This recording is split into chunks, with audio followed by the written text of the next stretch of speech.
قرآن وہ کتاب ہے جو در سے انقلاب ہے، سمجھ کے گر کوئی پڑھے تو نور علی نور ہے۔ موضوع ہے اعتکاف کا مطلب ہے اللہ تعالیٰ کے کسی بھی گھر میں گوشہ نشین ہو جانا، اپنے آپ کو اس مسجد کے اندر، اس اللہ کے گھر کے اندر پابند کر لینا۔ یہ عبادت صرف امت محمدیہ علیہ السلام پر نہیں ہے، پہلی امتوں پر بھی تھی۔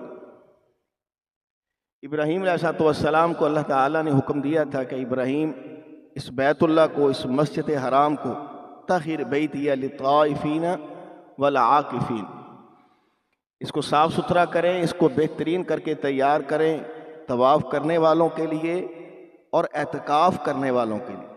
اس کا مطلب اعتکاف پہلے سے موجود ہے۔ ایک صحابی آئے، انہوں نے آ کر کہا اللہ کے نبی، میں نے اسلام لانے سے پہلے دور جہالت میں نے نظر مانی تھی، منت مانی تھی، میرا کوئی فلاں کام ہو جائے گا تو میں مسجد حرام کے اندر ایک رات کا اعتکاف کروں گا۔ اب میں مسلمان ہو گیا ہوں، میں اعتکاف کروں؟ فرمایا ہاں اوفی بنظرک، اپنی نظر کو پورا کر اور مسجد حرام کے اندر ایک رات کا اعتکاف کر۔ اس لیے اعتکاف کوئی نئی عبادت نہیں ہے، پرانی ہے۔ ہمیں صرف یہ دیکھنا ہے کہ اعتکاف کا مقصد کیا تھا۔ اعتکاف کا مقصد تھا لیلۃ القدر کو حاصل کرنا۔ وہ لیلۃ القدر خیر من الف شہر، جس رات کی ہوئی عبادت اللہ تعالیٰ 1000 مہینوں سے بھی زیادہ اللہ اجر عطا فرماتے ہیں۔ رسول اللہ صلی اللہ علیہ وسلم نے رمضان کے پہلے عشرے میں اسی رات کو ڈھونڈنے کے لیے اعتکاف کیا۔ آپ اٹھ گئے، خیمے سے باہر آئے، کہا نہیں مجھے وہ رات ملی، میں آئندہ پھر بیٹھوں گا۔ اگلے 10 دن پھر آپ اعتکاف بیٹھے، وہ 10 دن پورے ہوئے، آپ پھر اٹھے، کہا نہیں مجھے وہ رات نہیں ملی، آپ پھر اعتکاف بیٹھ گئے۔ پورا 1 مہینہ آپ اعتکاف بیٹھے صرف اس ایک رات کو حاصل کرنے کے لیے، جس کو ہم لیلۃ القدر کہتے ہیں۔ آخری عشرہ بیٹھے، آپ نے کہا ہاں ٹھیک۔ ساتھ ہی پھر اللہ تعالیٰ کی طرف سے احکامات بھی آنا شروع ہو گئے کہ ہم نے وہ رات آپ کو بتلانی ہے، اور بتلا دی۔ آخری عشرے میں فلاں تاریخ کی وہ رات لیلۃ القدر ہوگی، آپ نے فرمایا مجھے بتلا دی۔ آپ صحابہ کو بتلانے لگے، باہر مسجد میں 2 صحابی آپس میں کسی اختلاف کی وجہ سے لڑ پڑے، جھگڑا ہو گیا۔ آپ کا دھیان توجہ اس طرف ہوئی، اللہ تعالیٰ نے وہ تاریخ، وہ رات آپ کے دل دماغ سے نکال دی۔ آپ نے پھر صحابہ کو کہا مجھے اللہ تعالیٰ نے لیلۃ القدر کی خبر دی تھی، مگر تمہارے ان 2 بھائیوں کے اختلاف اور لڑائی جھگڑے کی وجہ سے اللہ نے میرے دماغ سے، دل سے اس کو نکال دیا۔ آپ اندازہ لگائیں کتنی بڑی نحوست کہہ لیں، کتنی بڑی برائی کہہ لیں، 2 بھائیوں کا آپس میں لڑائی جھگڑا کرنا، اور خصوصی طور پر رمضان میں کرنا، کہ اس وجہ سے رسول اللہ صلی اللہ علیہ وسلم کے دل و دماغ سے اس کو نکال دیا گیا کہ وہ تاریخ کون سی ہے۔ آپ نے فرمایا بس وہ جب اللہ نے حکم دیا ہے اس کو آخری عشرے میں، اور آخری عشرے کی تاک راتوں میں اس کو ڈھونڈو، 21، 23، 25، 27 اور 29 میں۔ اب ان 5 راتوں میں رسول اللہ صلی اللہ علیہ وسلم نے صحابہ کو کہا ڈھونڈو، مگر تمام صحابہ اور صحابیات کو حکم دیا اس آخری عشرے کی عبادت بہت زیادہ ہے، اور پورے آخری عشرے میں رسول اللہ صلی اللہ علیہ وسلم عبادت بڑے اہتمام کے ساتھ کرتے تھے۔ ان تمام اہتمام میں سب سے بڑا جو اہتمام وہ لیلۃ القدر کے لیے تھا، اور وہ اعتکاف کی شکل میں تھا۔ اعتکاف کا طریقہ کیا ہے؟ آج 20واں روزہ، آج 20واں روزہ ہے۔ سنت یہ ہے کہ آپ 21واں روزہ، جس بھائی نے اعتکاف میں بیٹھنا ہے وہ نیت کرے، ارادہ کرے، کوشش کر کے 21واں روزہ آج شام کی جو افطاری ہے وہ مسجد میں کرے، ساری رات مسجد میں قیام کرے، خیمہ اس کا لگا ہونا چاہیے، اس خیمے میں داخل نہ ہو رات بسر کرنے کے لیے، ساری رات خیمے سے باہر بسر کرے، 21ویں کی فجر کی نماز پڑھ کے تب وہ بھائی اپنے خیمے میں جائے. یہ رسول اللہ صلی اللہ علیہ وسلم کی سنت تھی. آپ آخری عشرے میں اعتکاف بیٹھا کرتے تھے. اب آپ نے خود دیکھنا ہے آخری عشرہ کب شروع ہوتا ہے. آخری عشرہ 20واں روزہ جب ختم ہو کر تیسرے عشرے کی گنتی شروع ہوتی ہے. چونکہ ہمیں پہلے رات ملتی ہے، دن بعد میں آتا ہے. جیسے ہم نے پہلا روزہ رکھا، پہلے روزے میں روزہ ہم نے بعد میں رکھا، تراویح ہم نے پہلے کی ہیں، یعنی رات پہلے تھی روزہ بعد میں تھا. یہاں بھی ایسی اصول ہوگا. یہ میں اس لیے کہہ رہا ہوں، بعض لوگ اس میں بڑی غلط فہمیاں پیدا کرتے ہیں. نہیں جی، آج جو فجر کی نماز ہم نے پڑھی ہے اس رات میں آ کے بیٹھنا چاہیے، اور بڑے اس قسم کی باتیں کرتے ہیں. اگر حدیث دیکھی جائے تو حدیث کہتی ہے آخری عشرے میں اعتکاف بیٹھنا. تو اس لیے جو حضرات بیٹھنا چاہتے ہیں آج افطاری مسجد میں کریں، ساری رات مسجد میں رہیں. فجر کی نماز پڑھنے کے بعد آپ اپنے خیمے میں جائیں. خیمے میں جانے کے بعد کوشش کر کے صرف فرائض کے لیے مسجد اعتکاف سے باہر نکلیں. باقی کلی کام اپنا اس اعتکاف، اس کمرے، اس خیمے میں کریں. عبادت کے لحاظ سے جون سی بھی عبادت کرنی ہے کوشش کریں اسی کمرے میں کریں. اعتکاف نہیں بیٹھ سکتے مسجد سے چلے جائیں. اعتکاف کی دھجیاں نہ اڑائیں. آپ نے کسی بھی مسجد میں بیٹھنا ہے. اعتکاف معمولی کام نہیں ہے، اس کو ایزی نہ لیں، بڑی ذمہ داری کا کام ہے. باہر جو لوگ پھرتے ہیں ان کے پاس چانسز کم ہے لیلۃ القدر حاصل کرنے کے. اعتکاف میں بٹھوانے کا، مسجد میں بٹھوانے کا اللہ رسول کا مقصود صرف یہ تھا اس کو لیلۃ القدر ملنے میں آسانی ہو، اللہ کی قربت اس کو لینے میں زیادہ سے زیادہ مواقع ملیں. اب اس کی انفرادی جو اللہ تعالیٰ سے معاملات اور گفتگو تھے وہ شروع ہو گئے، اجتماعی معاملات سارے ختم. کوئی شخص بیمار ہو، قیامت کے دن اللہ نے ایک بندے سے کہنا ہے او فلاں میں بیمار تھا تو میرا پتہ کرنے نہیں آیا. بندہ حیران ہوگا، اللہ آپ اور بیمار، حدیث لمبی ہے، آپ اور بیمار. اللہ کہیں گے ہاں میرا فلانا بندہ بیمار تھا، اگر تو نے اس کا پتہ کیا ہوتا گویا میرا ہی پتہ کیا ہوتا. اس کا مطلب اتنی بڑی عبادت ہے. جتنی دیر بندہ مریض کے پاس بیٹھا ہے حدیث کی روح سے گویا وہ جنت کے باغیچے میں، باغ میں، لان میں بیٹھا ہے. اتنی زیادہ اہمیت. فرمایا خبردار کسی کی عیادت کرنے نہیں جانا، جتنا مرضی کو بیمار ہے. ہاں کوئی مسجد میں آ گیا ہے، اس وقت حدیث کے لحاظ سے یہ تھا چونکہ اب ہمیں بڑی سہولت ہے. آپ وضو کی سہولت مساجد میں ہے، واش روم کی سہولت مساجد میں ہے، نہانے کی سہولت مساجد میں ہے، افطاری سحری پہنچانے کی سہولت مساجد میں ہے. بعض مرتبہ مساجد کی انتظامیہ سحری افطاری کروا دیتی ہیں، وہ سہولت مساجد میں ہے. میں اس دور کی آپ کو بات بتا رہا ہوں.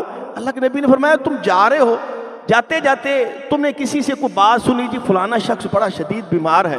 اگر اس کا کوئی باپ بیٹا کوئی قریبی رشتہ دار مل گیا ہے، بیٹھنا نہیں، اہتمام نہیں کرنا، اس سے جاتے جاتے پوچھنا ہے آپ کے ابا جان کا کیا حال ہے، آپ کے بھائی کا کیا حال ہے، آپ کی امی کا کیا حال. جس کے بارے میں آپ کو پتہ چلا ہے کہ آپ نے عیادت کرنی ہے، وہ مریض ہے، بڑا سخت بن گیا ہے، چلتے چلتے کر سکتے ہیں، بیٹھ کے نہیں کر سکتے.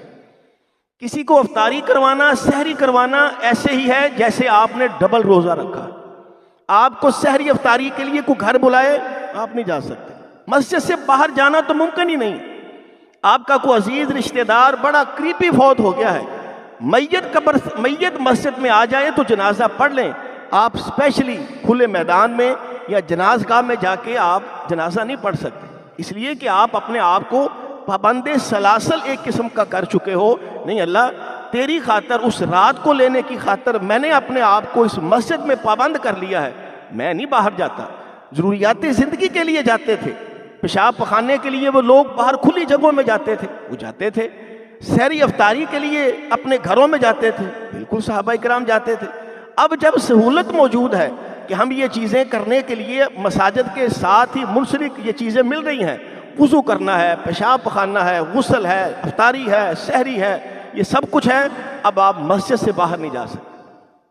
دکھ اور افسوس ہوتا ہے مساجد میں اعتکاف والوں کے لیے اسپیشلی اجتماعی سحری ہو رہی ہے، اجتماعی افطاری ہو رہی، کروائیں، ہمیں کوئی اعتراض نہیں.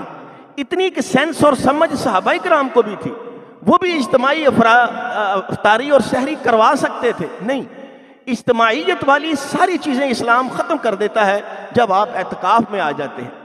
کم از کم گفتگو آپ لوگوں سے کریں. اس لیے کہ بقیہ ساری گفتگو ختم ہو گئی۔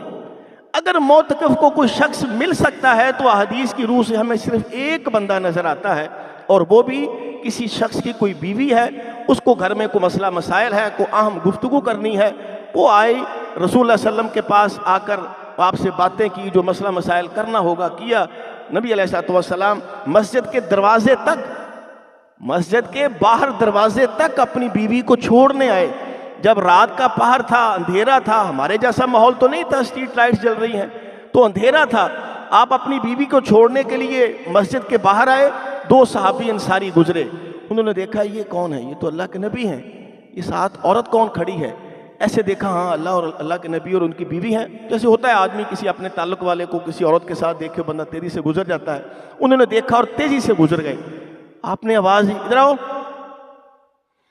حاضی زوجتی، یہ میری بیوی ہے۔ اپنی ذات سے زنا کا، بدکاری کا، برائی کا بہت بڑا الزام کلیئر کروانے کا نبی علیہ الصلوۃ والسلام نے چانس ضائع نہیں کیا۔ میں یا رسول اللہ ہم نے آپ پر کچھ شک تو نہیں کیا؟ میں نہیں، تم نے مجھ پر شک نہیں کیا، اللہ نے شیطان کو بڑا اختیار دیا ہے، وہ تیری میری خون کی رگوں میں دوڑ رہا ہے، تیرے خون میں دوڑتا ہوا کبھی کہہ دے رات نبی کس عورت کے ساتھ کھڑے تھے، یہ دونوں کیا کر رہے تھے، وہ کون تھی عورت، کون تھی آپ کے ساتھ؟ نبی تو اعتکاف میں بیٹھے تھے، یہ اعتکاف سے باہر اپنی بیوی کے ساتھ کیا کر رہے تھے؟ تیرا ایمان بھی گیا اور میری ذات بھی خراب ہو سکتی تھی۔ میں تمہیں کلیئرنس دے رہا ہوں، میری بیوی ہے، مجھ سے کوئی بات کرنی تھی، وہ میرے اعتکاف میں مجھ سے گفتگو کرنے آئی تھی، میں اس کو مسجد کے دروازے تک چھوڑنے آیا تھا۔ ایک عورت، ایک شخص ہمیں نظر آتا ہے یہاں، صبح دوپہر شام پورا محلہ آتا ہے، سارے دوست آتے ہیں، سارے رشتہ دار آتے ہیں۔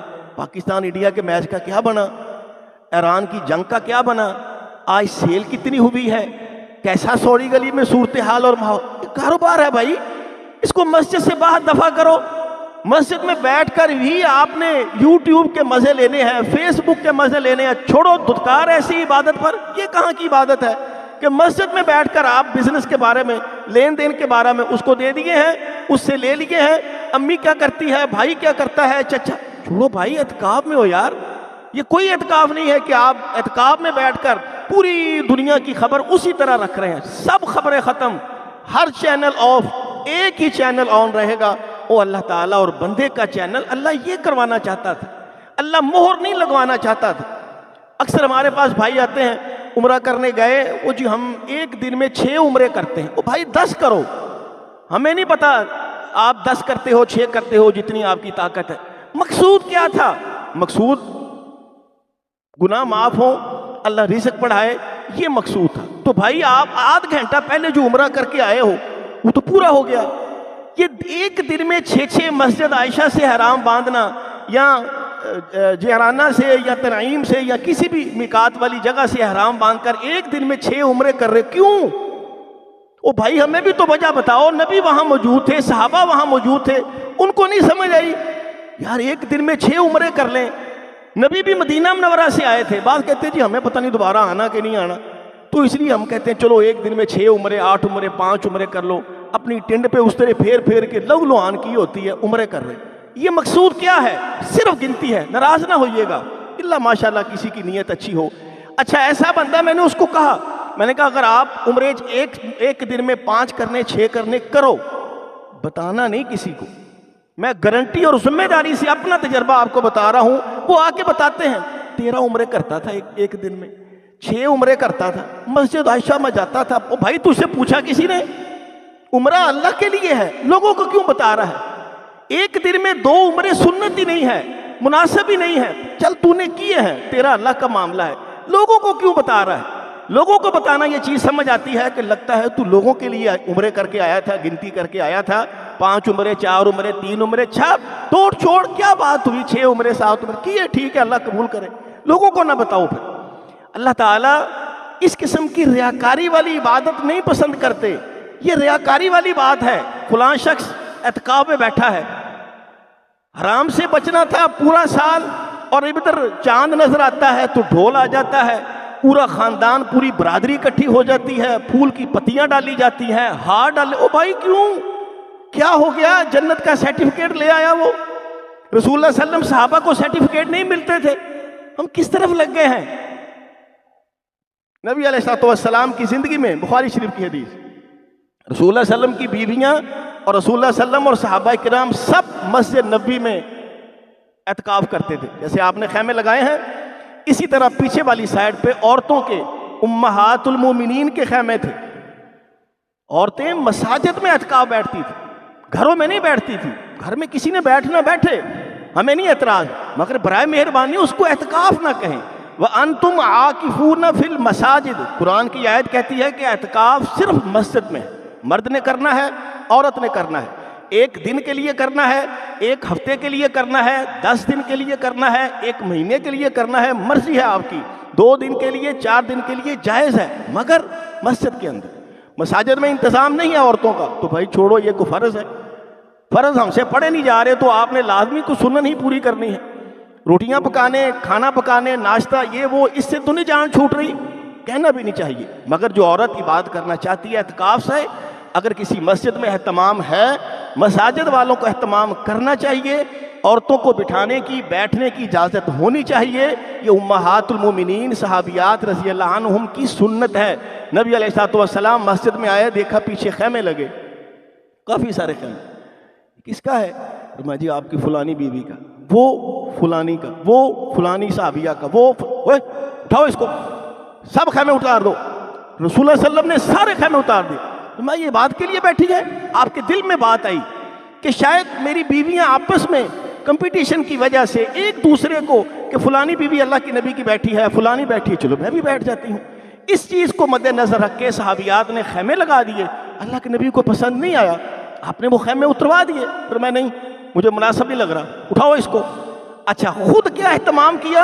خود بھی نہیں بیٹھے، ان کے خیمے بھی اتروا دیے اور خود بھی نہیں بیٹھے. پھر آپ نے رمضان ختم ہونے کے بعد آپ نے شوال میں یہ جو 10 دن آپ نہیں آخر میں بیٹھ سکے ان بیویوں کی وجہ سے، تو پھر آپ نے وہ گنتی بعد میں پوری کی.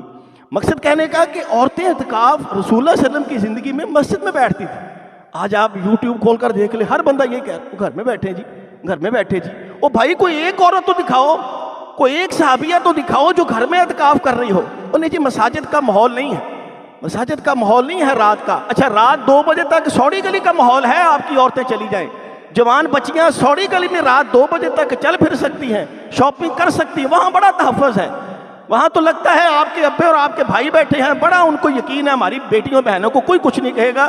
مساجد میں ہی بدماش بیٹھے ہیں جو آپ کی بیٹیوں اور آپ کے گھر کی عورتوں کو کچھ نہ کچھ چھیڑ لیں گی. او بھائی سمجھو یار، خدا کا واسطہ ہے، آپ بازار کو محفوظ سمجھ رہے ہو اور مساجد کو آپ بدماش کی کوئی اماجگاہ سمجھ رہے ہو کہ یہاں عورتیں غیر محفوظ ہیں. ہاں، اگر آپ کو لگتا ہے کہ مساجد غیر محفوظ ہیں تو بھائی فرض تھوڑی ہے ہم کہتے کب کہ بٹھاؤ یا ضرور بیٹھنا، نہ بیٹھے. نیت کر لے عورت کہ میں نے بیٹھنا تھا، مساجد میں انتظام نہیں ہے، یا میرے ابو نے، میرے خامد نے، میرے بھائی نے پرمیشن نہیں دی، انشاءاللہ ذمہ داری سے کہتا ہوں اللہ اس کو اجر عطا فرمائے. بیٹھنا بھی ضروری نہیں ہے. اگر گھر والے اجازت نہیں دیتے تو کوئی بیلنے میں کوئی باں نہیں آئی، میری سہیلی بیٹھی ہے میں نے بھی بیٹھنا ہے. اچھا یہ بھی ہے، وہ میری فلانی دوست، اور چھوڑ تیری فلانی دوست، اللہ کے لیے بیٹھ رہی ہو. اگر یہ مردوں میں ہے پھر بھی غلط ہے، عورتوں میں ہے پھر بھی غلط ہے کہ فلانا بیٹھ رہا ہے اس لیے، فلانی بیٹھ رہی اس لیے. اس کا مطلب لیلۃ القدر کچھ نہیں ہے. یاری دوستی کے لیے آپ بیٹھ رہی ہے اور بیٹھ رہے ہو، یہ بھی غلط ہے. اس لیے یہ اجتماعی عبادت ہے، ایک تو انفرادی عبادت ہے، ایک تو اس کو انفرادی رہنے دیجیے. یہ پردے اٹھا کے یہ خیمہ کس کا ہے، یہ خیمہ، او بھائی چھوڑ بھائی، کس کا، تو نے کیا لینا اس سے. یہ خیمے ڈھونڈتے پھرتے ہیں، یہ بھی چھوڑ دیں. پورے دن کی آ کے رپورٹ دینی ہے، یہ بھی چھوڑیں. ان کو انفرادی عبادت کرنے دیں. بڑی مشکل سے سال کے بعد اللہ نے موقع دیا ہے، اگر کوئی اعتکاف میں بیٹھ ہی گیا ہے، اس کی ثابت قدمی کی، اس کی استقامت کی، اس کی اعتکاف کی عبادت کی قبولیت کی دعائیں کریں بجائے، بلکہ آپ ہی کروائیں. اگر آپ یہاں بیٹھے ہیں، وہ ساتھی مل گیا، اس سے کہیں یار میرے لیے دعا کیجیے گا، اس لیے کہ اس وقت وہ سب سے اہم ترین انسان ہے جس کو اللہ نے توفیق دی ہے اور وہ خیمے میں بیٹھا ہے. اور اگر کسی نے عبادت کا حق ادا کرنا ہے، جن مساجد کے اندر لیلۃ القدر کے فنکشنز ہو رہے ہیں وہاں کبھی نہ بیٹھیے. ذمہ داری سے کہہ رہا ہوں، سوڑی گلی میں ہو رہا ہے، کوئی فائدہ نہیں سوڑی گلی میں اعتکاف میں بیٹھنے کا. ساری رات جشن ہو رہے ہیں، ساری رات لوگ آ رہے ہیں، یہ پردے ویسے ہی اٹھا دیے جاتے ہیں. مجھے رش بہت زیادہ ہو گیا، چکو پردے.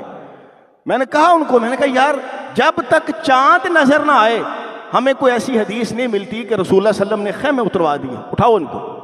جمعہ کا دن آتا ہے جی مساجد میں رش کم ہے, چکو انہوں. ٹھیک ہے اٹھا لے بھائی, ہم کیا کہہ سکتے ہیں. رات کا وقت آتا ہے, قاری صاحب آگے ہیں, کسی نے بڑا اچھا قرآن پڑھنا ہے, مقرر صاحب آ رہے ہیں, بڑا اچھا قرآن ہے, مسجد بھر گئی ہے لوگوں سے. اللہ برکت کرے, اچھی بات ہے, یہ بھی ایک تبلیغ کا حصہ ہے, ہم اس کا انکار نہیں کرتے. اور خیمے کا اٹھنا ہمارے پاس کوئی دلیل نہیں. مجھے آج تک نہیں کوئی دلیل ملی کہ آپ کے مسجد میں رش کم ہو گیا ہے, رش زیادہ ہو گیا ہے, جگہ کم ہو گئی ہے تو خیمے ہی چوک دو. یہ کوئی دلیل نہیں ہے. کوشش کرنی چاہیے مساجد کی انتظامیہ کو, یا تو پھر سائڈ پہ اس جگہ لگائیں کہ جہاں ڈسٹربنس باقی نمازیوں کو نہ ہو. مگر خیمہ اٹھا دینا, اس بندے بیچارے کو ایک قسم کا ننگا کر دینا جو چھپ کے عبادت کر رہا تھا, چھپ کے رو رہا تھا, چھپ کے تلاوت کر رہا تھا, چھپ کے تسبیحات کر رہا تھا, آپ نے اس کا پردہ ہی اٹھا دیا بیچارے کا. اور وقت کون سا ہے؟ لیلۃ القدر والا, یعنی کہ رات والا.